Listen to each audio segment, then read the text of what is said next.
Thank you, everybody, for joining us today. I'm very excited to be doing this panel for Compass and Friends of Compass.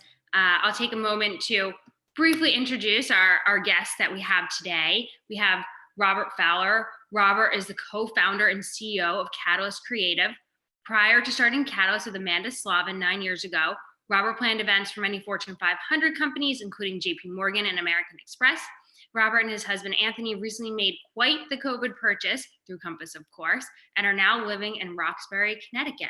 Thanks for joining us, Robert. And we have Nelam, who works with Robert. Nelam has worked in marketing and advertising for the past 10 years and has recently decided to bring her expertise and cheery disposition to CatalystCreativ.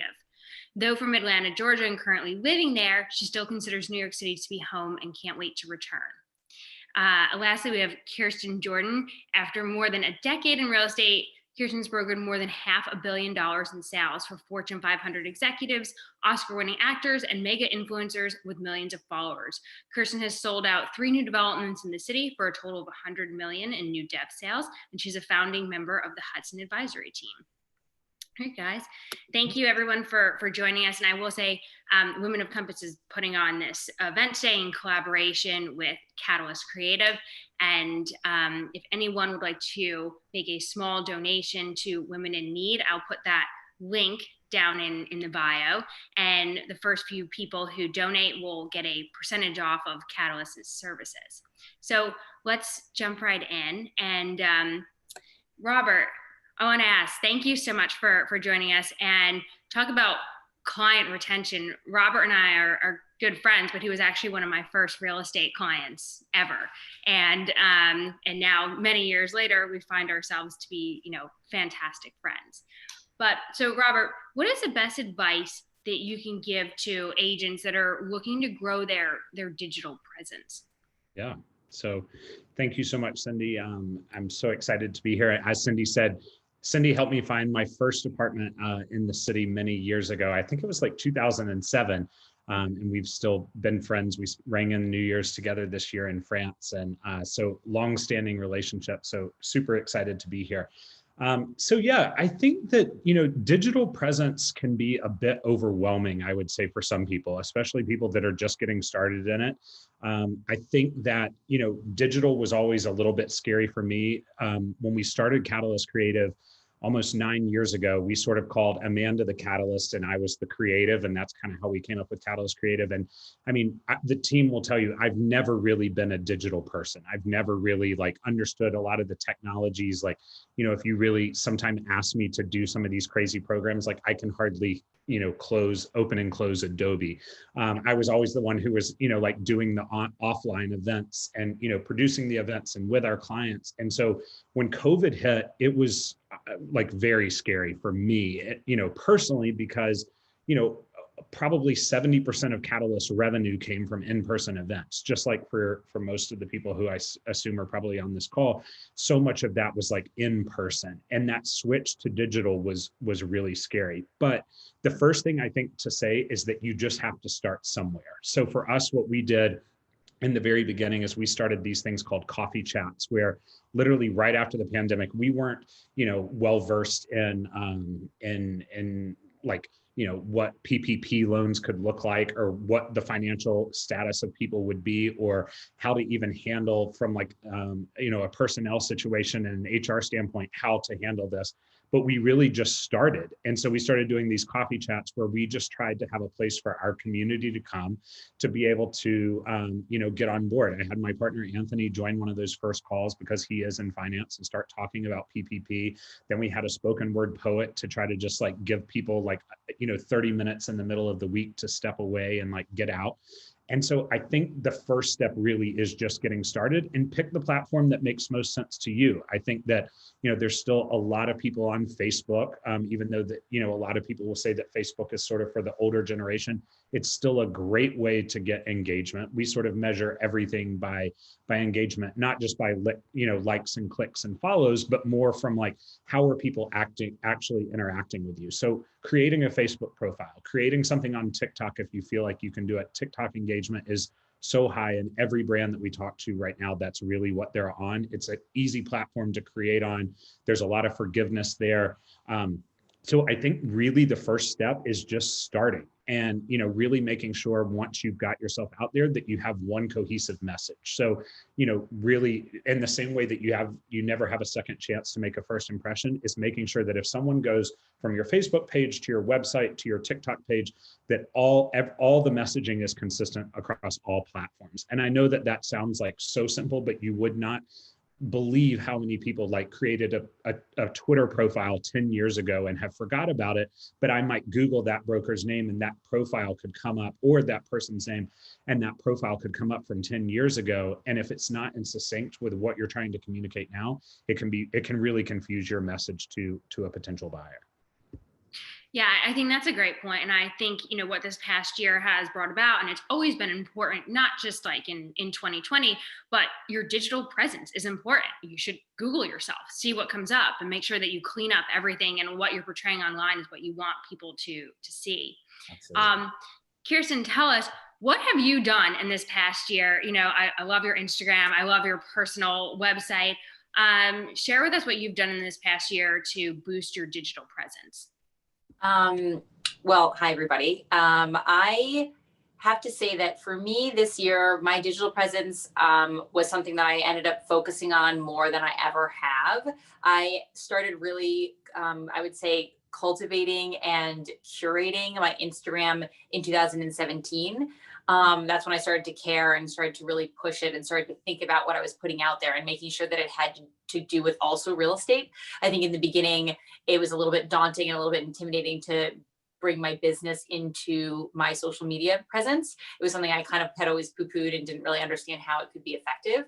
And in 2017, my brother he was starting his own digital marketing company at the time. And so he was happy to help me run around and take pictures of me and help me post my pictures of myself, which helped a lot, because having somebody take pictures of you that are flattering and good and have you in the space is probably the best way to propel yourself. I think of a lot of these kinds of projects as throwing yourself out the door kind of things. Like, you literally have to pick yourself up by your own pants and throw yourself into the situation, because it's so intimidating and so scary. I think we all feel that way. And I would say this year in particular, I thankfully had started the year deciding that I was going to make a big change and really start to put myself out there on social media in a way that was even more creative than before. And so what I did at the end of 2019, which then ended up carrying into 2020 because it took a while to edit everything, was I did have some videos taken of myself talking about real estate topics.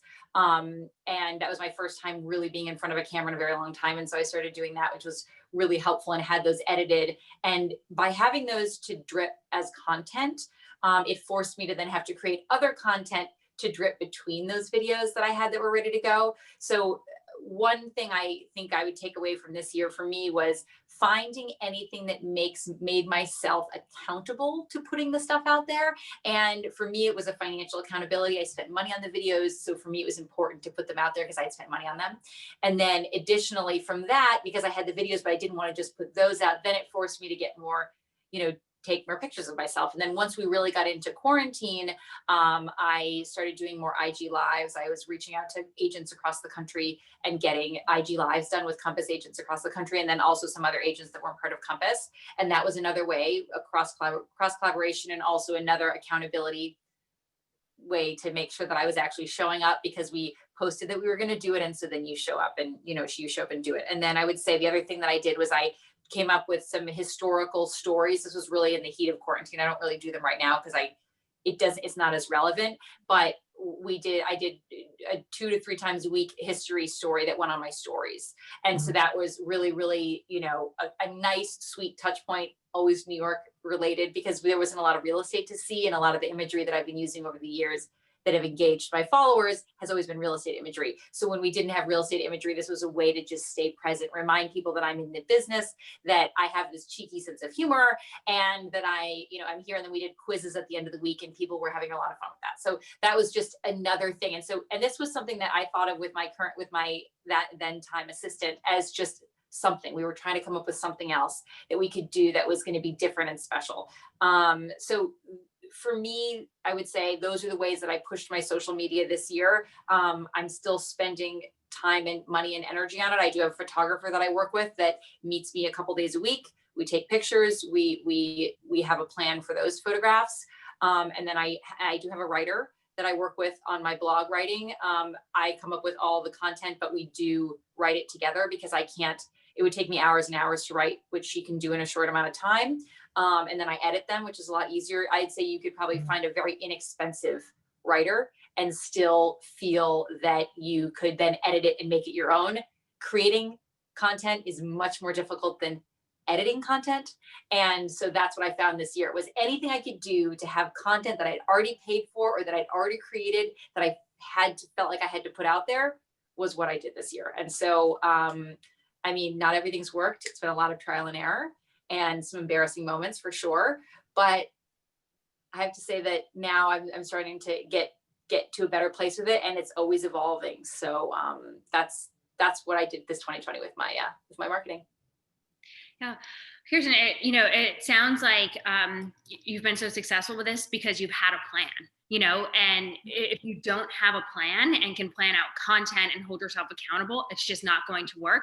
So I think when speaking to like a lot of agents, that's where people go wrong.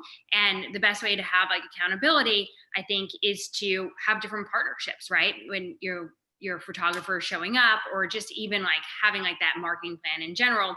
I know when I switched markets, it was very like confusing for me, and Catalyst like helped me to literally write my emails, write content, get like my Instagram going. And I knew that I was accountable to them, and they helped me, figure out what is the best like path forward here. So I think when a lot of agents are thinking about their plan for 2021, accountability and actually mapping out a plan, a 12-month plan, is going to be the only way to see if something works. You're not going to get results after 6 to 8 weeks. Oh, it's like working out. You can't just like go to the gym once and think that you're going to have this fabulous figure. It's something that is consistent and constant. And if you take 6 weeks off, you're going to pay for it. And you're going to have to crawl out of that hole, and you have to think of it exactly the same way. And it's the only way to survive, I think, in today's market. So it's the only way people remember that you're a real estate agent, which is probably our biggest obstacle as real estate agents, is just people remembering that this is what we do and that we're their friend, or if they haven't spoken to us recently. Yeah, absolutely.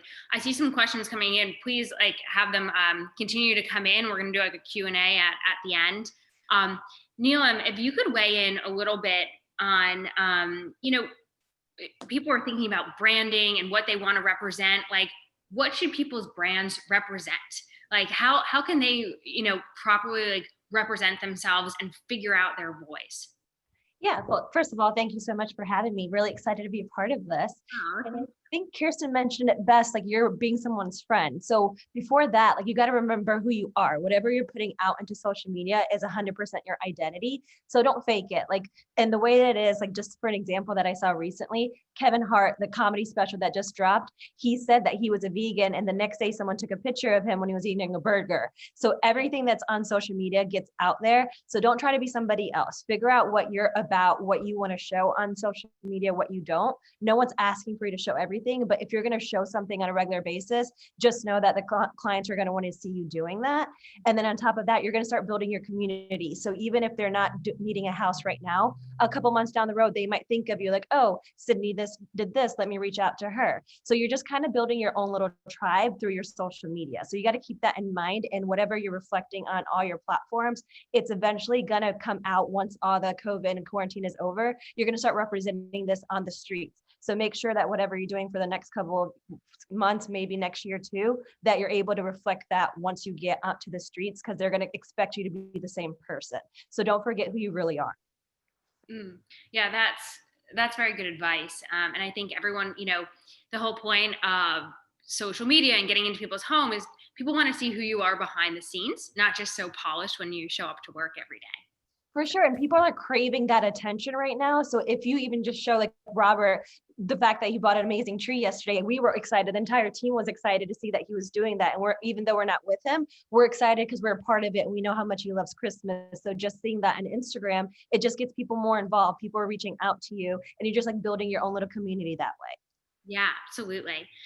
Robert, that, agents are probably like wondering, like, everybody uses social media these days. How can you stand apart on social media? How do you get people to follow you?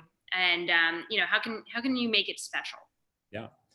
So a few tips that I have, I think first, variety is key. So if you are just constantly posting listings, and I can say this lovingly to Cindy, because when we first started working with her, when she was making the transition, I was like, you live an amazing life and you help so many people with so many different things, but your social was not reflecting that. And I said, there's been so many like fun dinners that we've had, and you're like, you have a pulse on what's going on in New York and new restaurant openings and all these sorts of things. Like, make yourself an expert in the places that you would like to be. So I think that we use this example a lot with a lot of our clients, real estate and not, in the past, is that, sort of like generations ago, everyone went to, like, you went to the butcher for the meat, you went to the baker for the bread, you went to, the hardware store for the hammer and the nails, like, and then sort of this whole big box evolution happened. And then everyone was just going to like one store.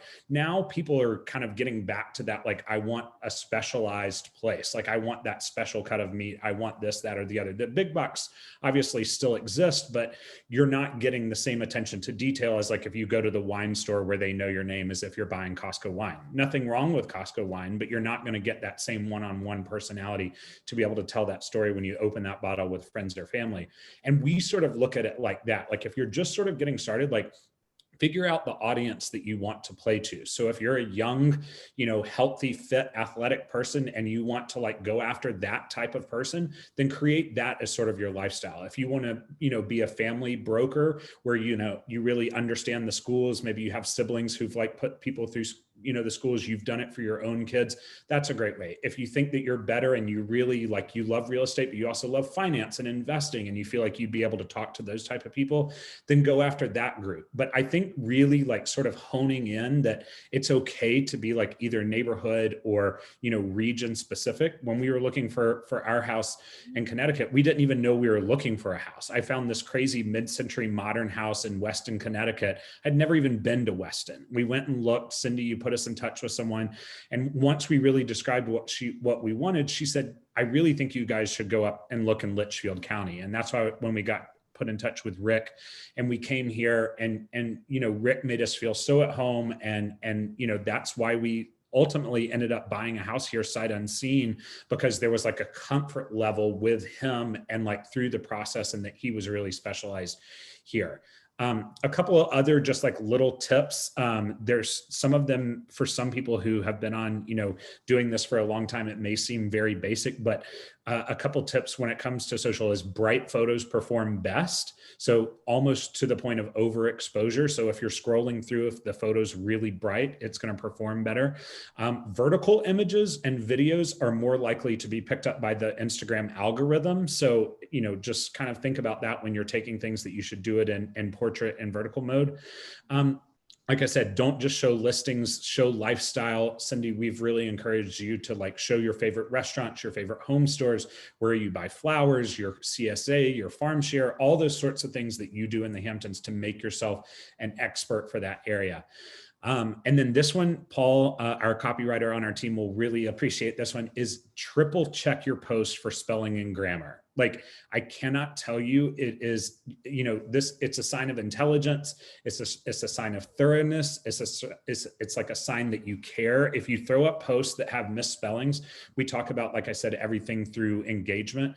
If a word is misspelled for some people, their engagement is going to drop really fast. So make sure that, triple check, have your friend, your roommate, your partner kind of check.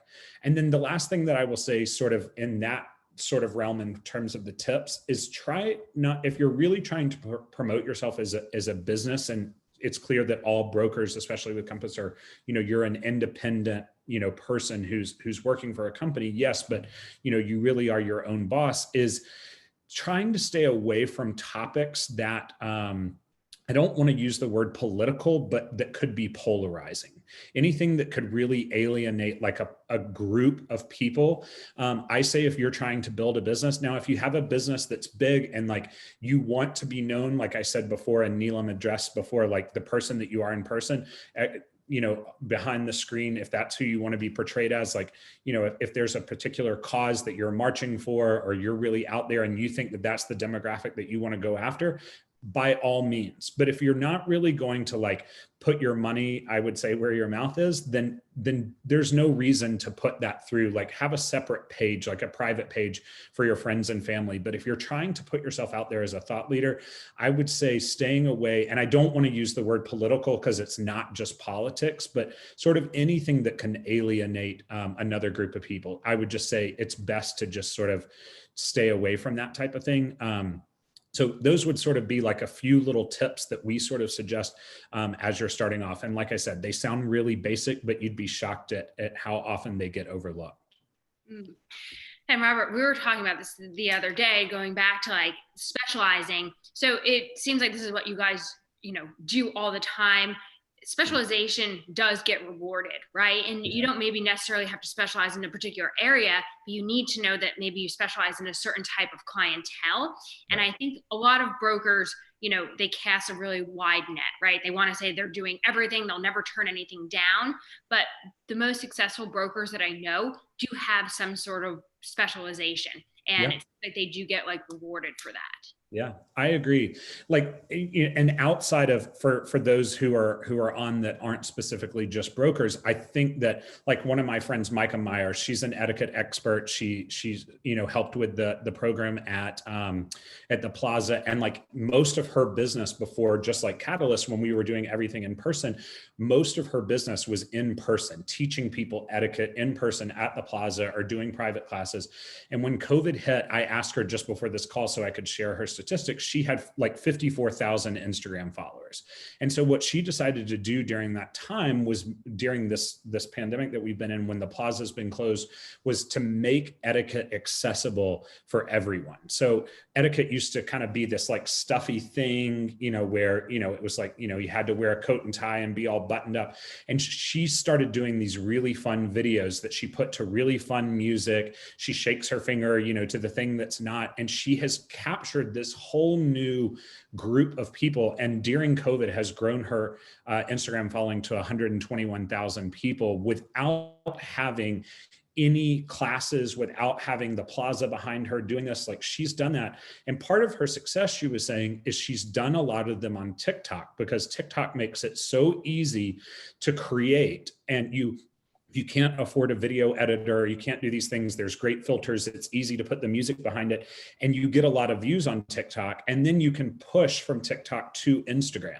So in order to kind of cultivate that younger group, and I think that there's a lot of brokers, I think a lot of people, especially, millennials and now on to Gen Z, are scared of real estate because they don't know, especially in New York, the price point to entry is high. People are nervous about like, what if I don't have 22 or 25% down, or, all these types of things that people may not know that, and Cindy, you really helped educate me on this, is that there's so many other alternatives to the traditional way to go about real estate. And so I think really, there's a lot of money out there to be, a lot of business to be, captured by people who simply don't understand that, if you're paying, $2,000, $5,000, $8,000 a month in rent, you can own a place in the city. And I think that, that's one of the things, or anywhere else in the country, that the metrics of that. So really becoming an expert, really showing people in, fun and creative ways, and just being yourself.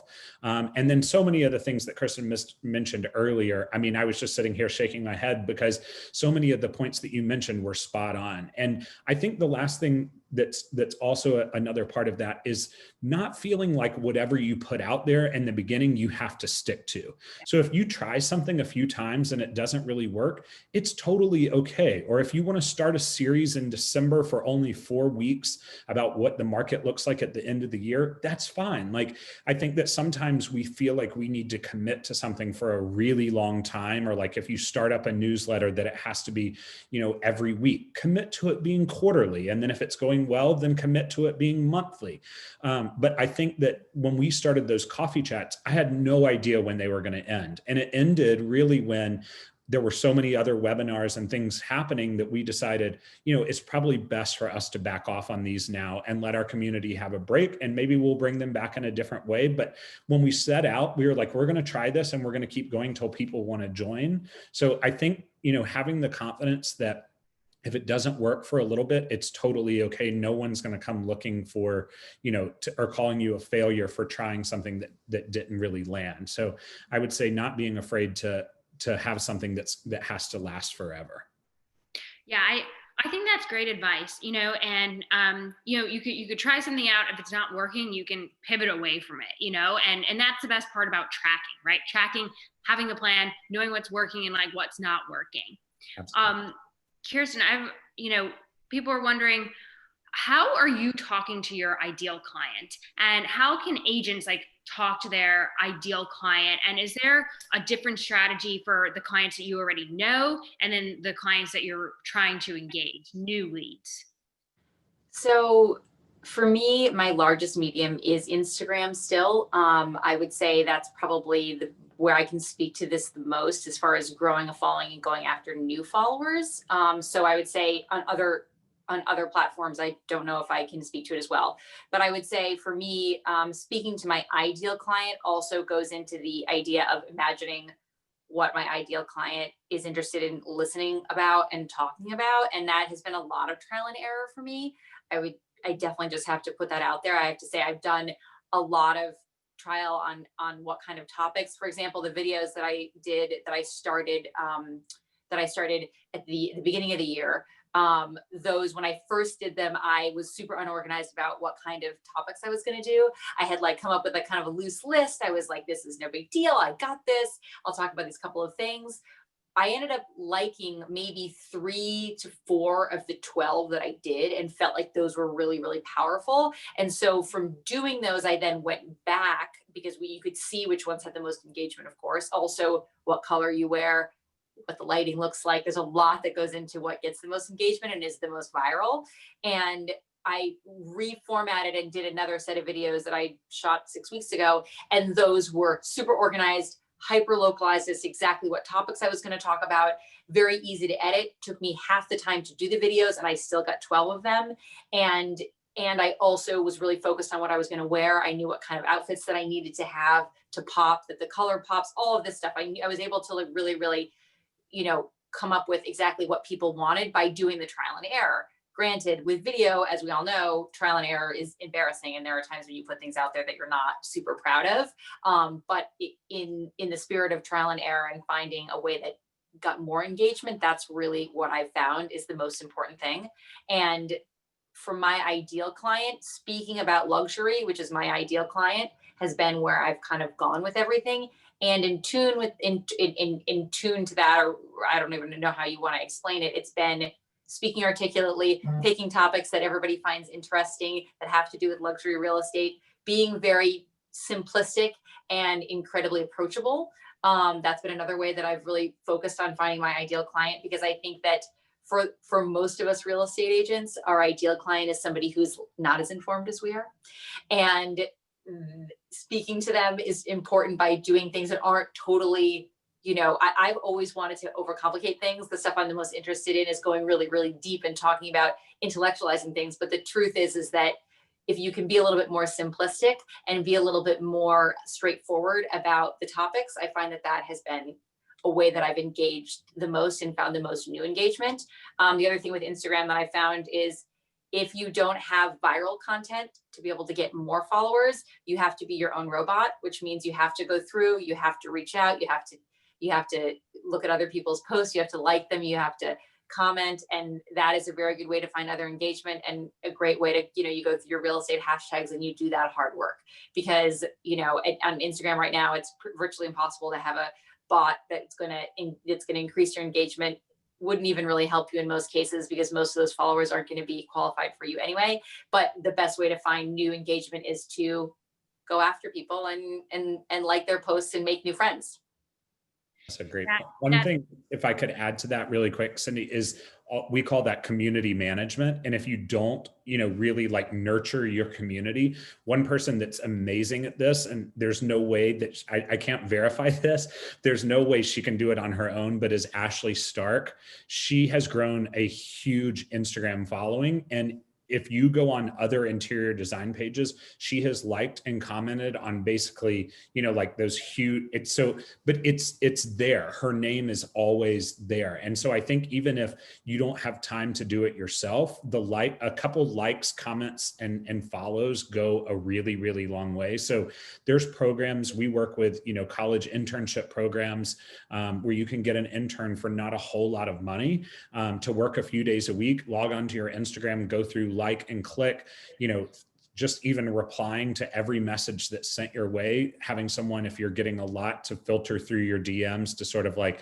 say, this is someone making an inquiry, or this is someone just saying, I like your shirt, like your intern can sort of like take the information of the person who is real, and then, can also reply and just say thank you to someone who said that they liked your shirt. And I think that goes a really, really, really long way for people. Some of the most, I feel like the old school approach to this was most successful people I know always answer their cell phone, or like, our business partner, Tony Shea, he used to reply to every single email. And I think that, really looking at those super successful people, they are there for their people. And so I think that, Instagram is sort of, and people feel the same way that people feel a connection to all the Kardashians. People think that they've grown up with them, that they truly like know them. And when they reach out, that's the difference between someone like them who their engagement really is not that great because they only follow their family.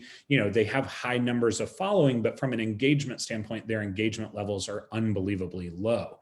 And so I think that one of the things that I saw here was a question about that. How do you know if your engagement is strong? You can Google engagement calculator, where you can go and you can type in your Instagram handle, and it'll actually give you your engagement rate, which is really just likes and follows.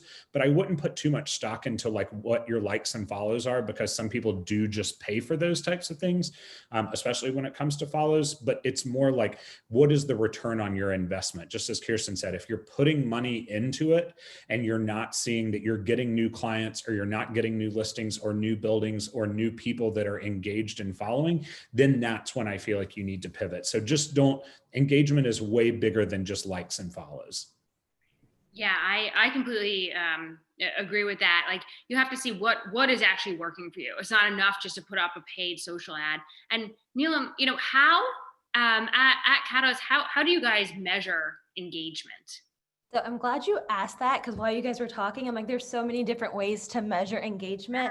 Totally agree with the ROI, with return of investment, but the way that we do it at CatalystCreativ, we do the ripple of impact. So that means like how many people are liking it, but also how many people are commenting, and how many are those people letting their friends know about you, reposting your posts, getting more people to come to your page. So it's not really about like the way that we do it. We don't really measure it through the likes or the follows, but more about how much engagement are we doing and how much a relationship is building from there. Because from there, you're going to actually get your followers. You might post a picture of a house that only has 10 likes, but you might get 2 great bids off of that.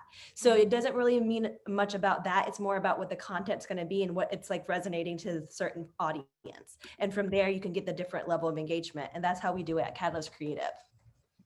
No, that's fantastic. I mean, even just the little tips of you guys telling me if someone comments on your Instagram post, you should write back to them. Don't just like their comment. Little things like that people who aren't in this space are not really aware of is so helpful. And followers too, like people that are probably following you too, Sydney, like they probably are fans of you too. So once you've done that, they probably are like screenshotting and sending it to their friends saying, hey, look who responded to me. And from that, you're going to get like 5 more followers that are just her friend. So you're already bringing in more people. You just don't realize it because it's not getting liked to the actual picture, but you're getting engaged because more people are coming through another friend. Yeah. That makes a lot of sense. Kirsten, you've done such a good job telling us about like your plan and what you've been doing. What are some like key takeaways for agents? How should agents be thinking about their 2021, marketing plans for personal branding, and where should they put their marketing dollars? So my opinion about 2021 goals, and I feel like, even my 2020 goals are different than my 2021 goals, because now that I've done so much trial and error, I feel like I want to be more purposeful this year and have more concrete goals. I think that all of us could use as much focus as humanly possible in this whole process. And that's the only way that you can engage anyone who is going to be also helping you with this process, because I think we all agree that doing this alone is very difficult if you're trying to really make an impact. At some point, if you're really trying to work on your social media and you're busy actually being a broker, you're going to have to get somebody to help you. And there's just no way to get around that. And so for me, I think that the most important thing is to think about what your real goals are. And for all of us, the same way that you do with coaching, when it comes to how many phone calls do you need to make in order to, sell $5 million in real estate a year, or 20 or $100 million in real estate a year, it's how many likes and how many followers and how much engagement and what are you trying to get out of this? And I'm sure that, everybody else in this panel can probably talk about this even better than I can. But what I am going into 2021 thinking about is my goals, the outcome I want to get from this, what the purpose is, what the long-term goal is from my Instagram and my website and the video creation, because the video creation is hugely time consuming, but then again, it is content that's there forever, even more everlasting in my opinion than some of this Instagram posting. Having video content is something you can post on different mediums. So coming up with a plan, what you're going to get out of your social media this year, and where you want to see that come from, engagement, different and more followers, whatever it is, but having a real plan instead of just saying, I want to do more social, like that's not going to cut it. The universe will not understand what you're asking for. They will send you totally bizarre messages. You need to tell the universe exactly what you want. If it's in the form of social media and it's X number of followers, you need to back into that with a whole plan. And whatever you feel the most comfortable doing to put yourself out there should be part of the plan. And then I'm sure you'll engage in other things that you never thought you'd ever do, because once you get into social, you do things you never thought you'd ever do. Like for me, that was video content, and then you'll be rolling with it. But the concrete goals and some sort of accountability is really important. Yeah, that's what it sounds like. I mean, everyone needs to have that sort of accountability and a plan. Robert, Kirsten's such a great thought leader in the space. Like your videos are fantastic. What's some advice to people, Robert, that want to become a thought leader in the space? How does one do that? Yeah, I think the first, and we've talked about this, so it may sound redundant, but really is putting together a plan. And Kirsten, you sort of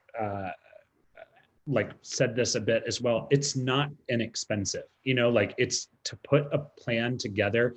It takes time, but it also takes resources. And I wish that there was probably a way around it, but to really do it correctly, especially if you're playing, in places where you're playing toward a luxury market, it's, you do have to invest in a photographer. It doesn't mean that you can, that you don't have to, you could use a photographer from a local, school, or there's a lot of programs. You don't have to get, and now there's a lot of photographers that are specializing in Instagram photography. Just by a quick Google search, you can find them, and they're used to shooting, multiple people in a day. You don't need a studio. You don't need a day rate.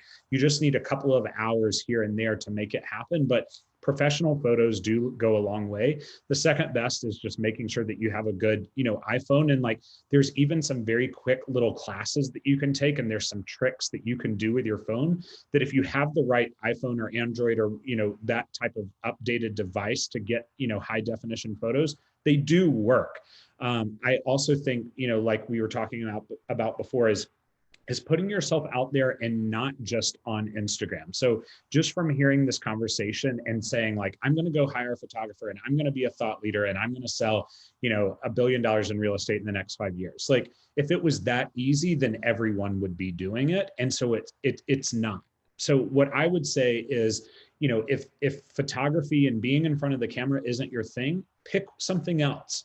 If you're a lot of people are really great writers, So like write blog content. Like blog content can do really, really, really well in terms of SEO. So we encourage a lot of our clients to use blogs, because when people just maybe invest your money, instead of in photography, invest your money in an SEO specialist. And so that person can really easily take the words that you've typed into your blog posts, tie them to your website. So then when someone's Googling, restaurants in Tribeca, and you've talked about your 10 favorite restaurants in Tribeca, you could get a hit from that. And then that person starts looking into your profile or into your blog, and it's like, wow, this person knows Tribeca like the back of their hand. They've, done a blog post on their favorite fitness places here. They've done a blog post about their favorite restaurants. I had no idea that we had a so-and-so here.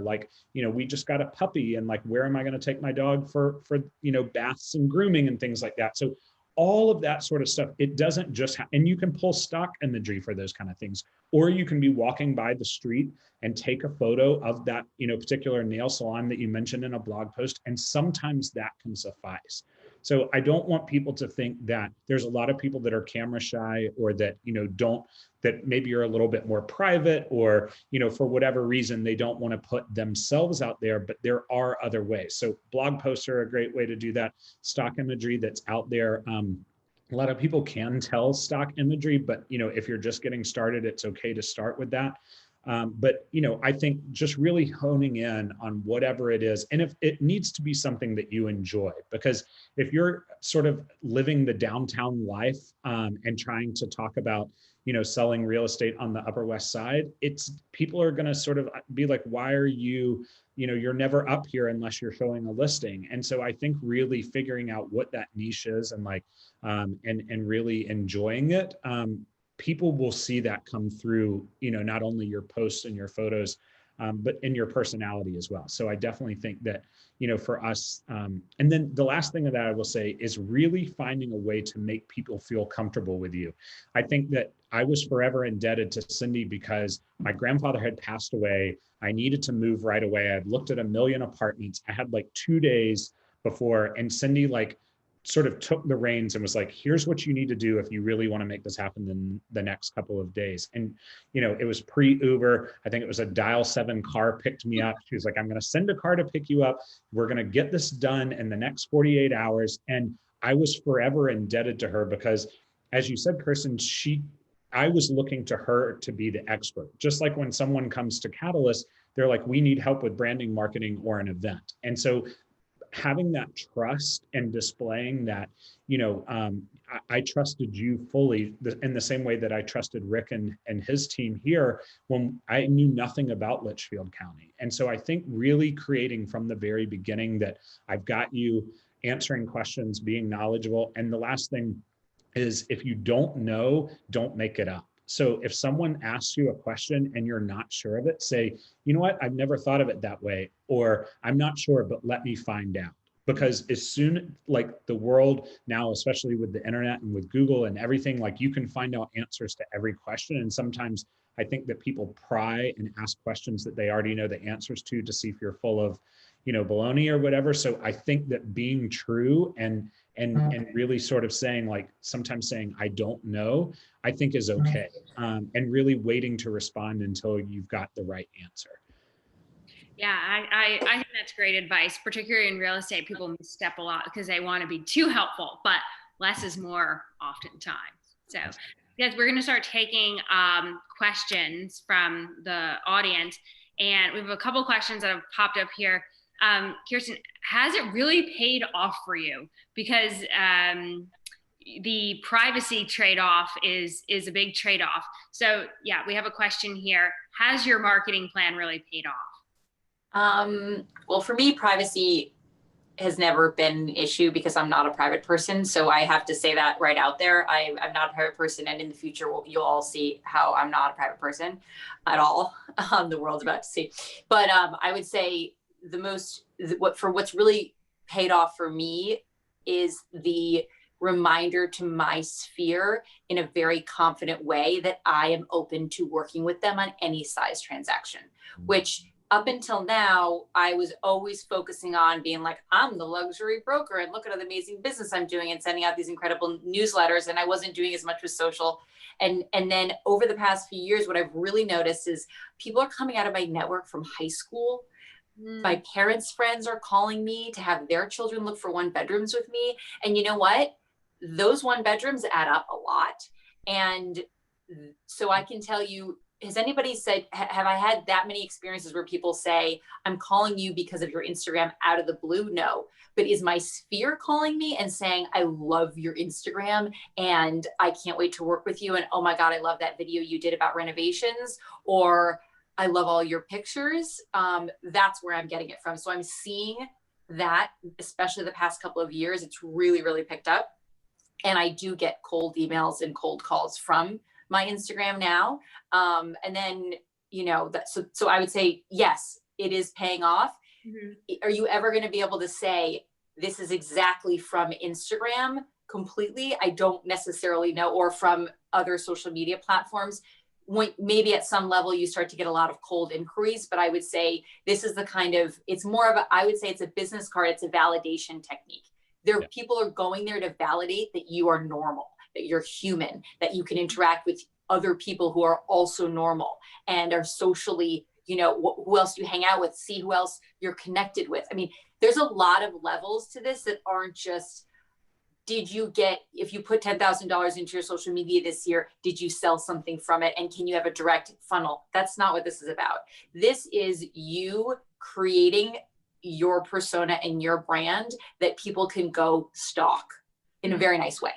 But they're checking you out. They want to see who you are. And I think for me, getting in front of as many people as possible without actually having to take them out to coffee in person, which I can't even do right now, is incredibly effective. Yeah. We had that same issue with Catalyst. Like our logo, if you go to our logos page, you know, it's Compass, it's, you know, Google, it's, you know, the Raiders. And so some people, same thing, like we really had to figure out how to do, and it was the #1 most visited, you know, page on our site.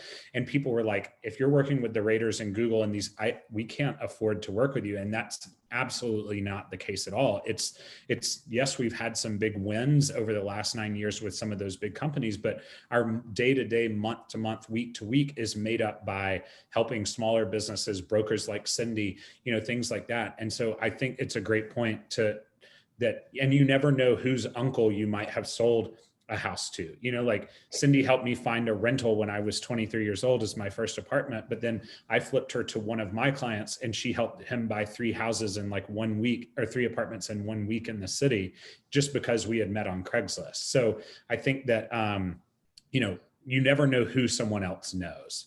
And it's everything with this is very cumulative. I think that's the most important idea here, is that, you know, even with the branding concept of you picking your branding and feeling like you're sticking with a theme, in the end, what you're really doing that's quality is going to stand out and rise to the top and kind of be a coherent branding.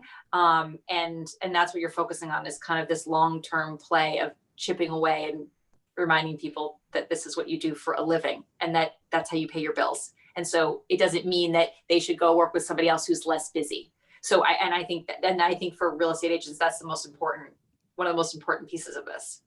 Yeah. No, that's great advice. And we're getting some questions here, Kirsten. She'll want to know, how long did it take you to reach 10,000 followers? And like, what are the costs related to doing so many videos and filming in terms of like photographer, makeup, marketing assistant, stuff like that? Just what are like some of like the rough costs and time commitments?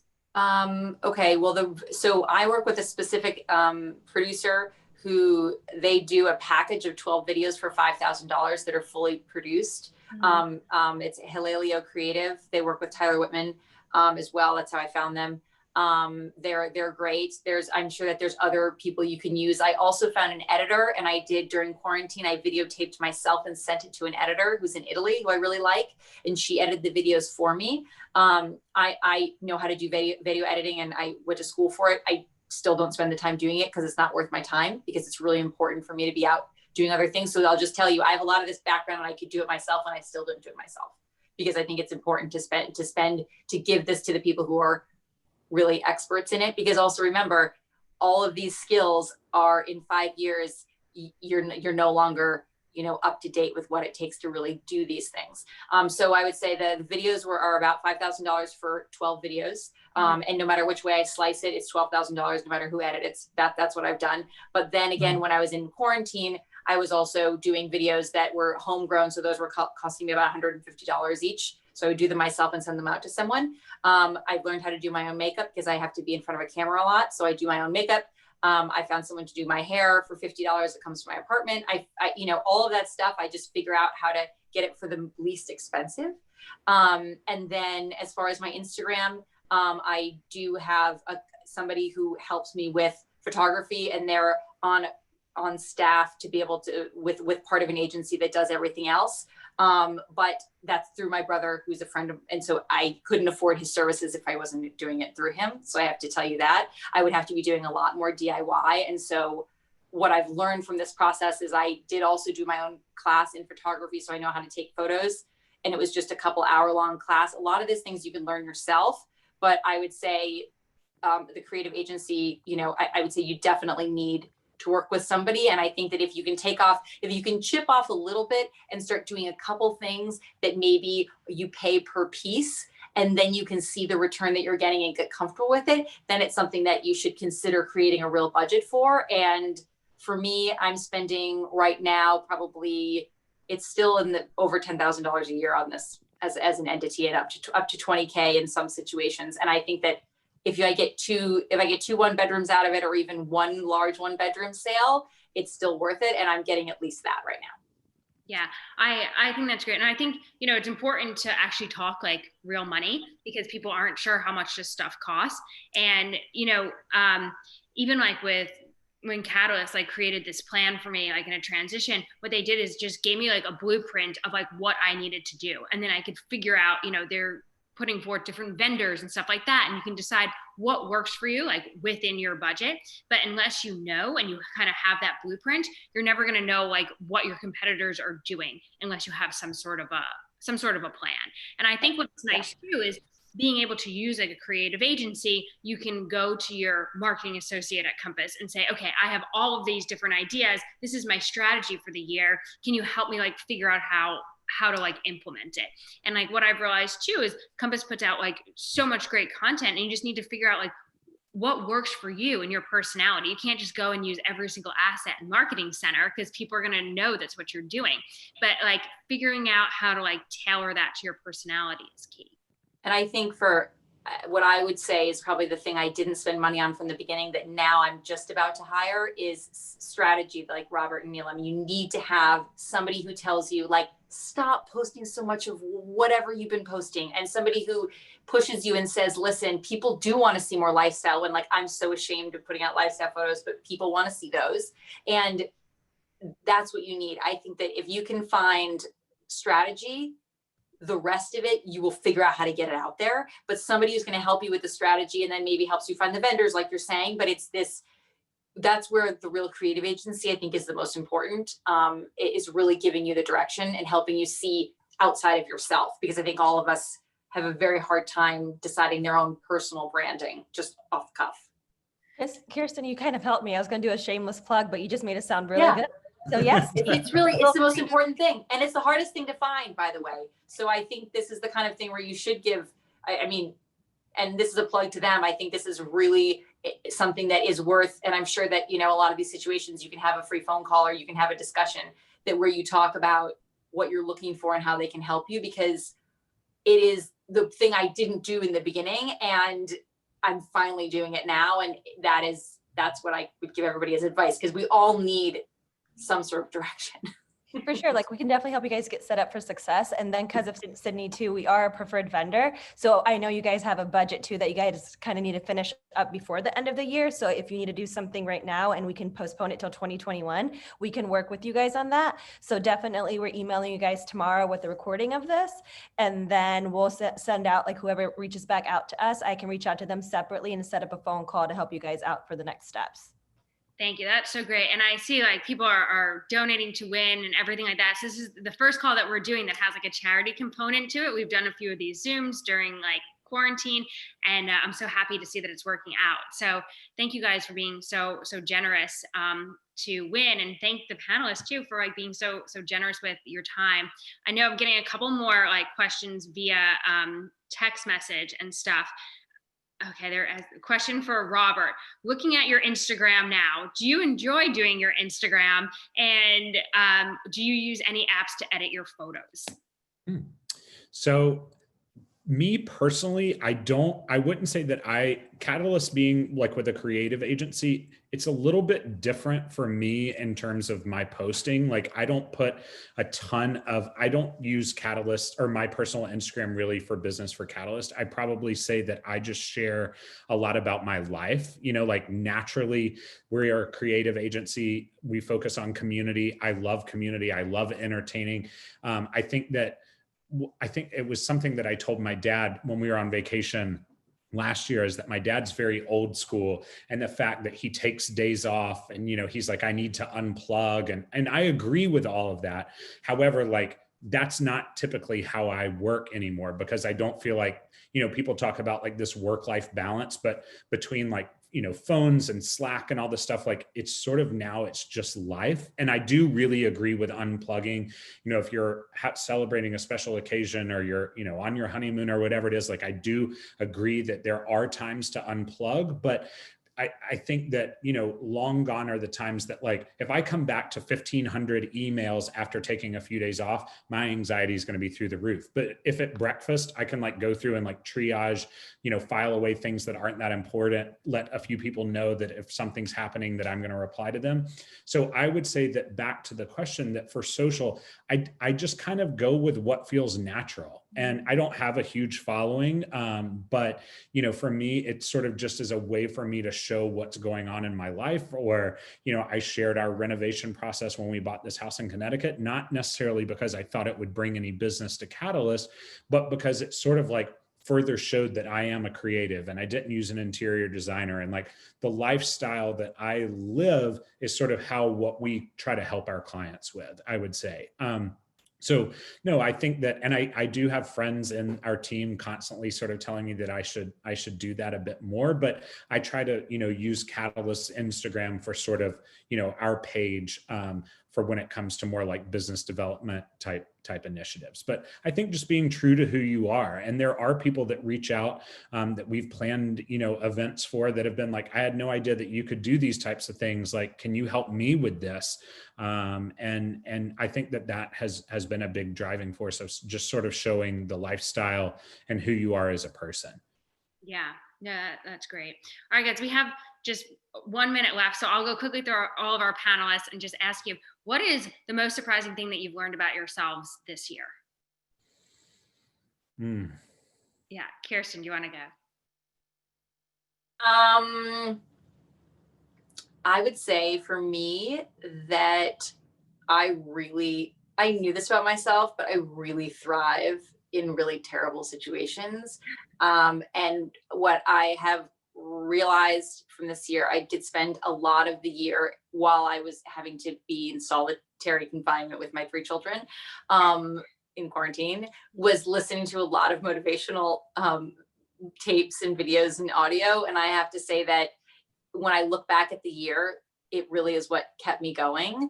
And that's one of the things that I would impart on everybody is really just, it's incredible that we've survived this year, first of all. And what I learned about myself was how I'm totally made for this stuff. I'm like, yeah, I totally got this 2020. And I have to thank Tony Robbins, because that's what I listen to most of the time. But I think we all did what we had to do to get through this. And I feel like it was a great year because I just decided that I wasn't going to let any of it get me down. I love that. That's fantastic. So inspiring. Robert, what about you? I think for me, we had a lot of changes at CatalystCreativ this year. And I think that I learned that like with the right people in your corner, you can really do anything. And I think that, you know, that can go in so many different directions, but the team and the people that you work with and the people that you surround yourself with, you know, our work family or work wife, work husbands, whoever they are, we end up spending more time with those people than sometimes our own real family. So the importance of having a really, really strong team. I'm so grateful for the team that we have at CatalystCreativ who have pulled us through this year, something that when we lost, you know, 70% of our revenue in 2 weeks, I was really nervous, but having faith in the system and surrounding yourself with good people, I think is the very, very, very most important. I'm so grateful for the people that are on our team. Yeah, that's so true. A good team is so important. Neil, finish us off here. I'm agreeing with Kirsten. I think I realized I thought I was going to be really sad in the beginning, but the more I had to stay at home, the more I realized there's so much I can do. So I was doing so many things. I read so many books. I didn't even watch that much TV after I moved to Georgia 3 months ago. And there's like, I'm taking advantage of having this downtime. And I thought I would be the person that's going to be like, oh, I'm just going to be watching TV all the time. But there's some passion behind this and I'm excited for it. So I'm trying to make it the best 2020, just like you guys. I love it. Guys, thank you so much. Thank you to our panelists for being so generous with your time. This was so helpful. And I hope everyone has a great night. Thank you for joining. Thanks, Thanks, everybody. Bye. Bye-bye.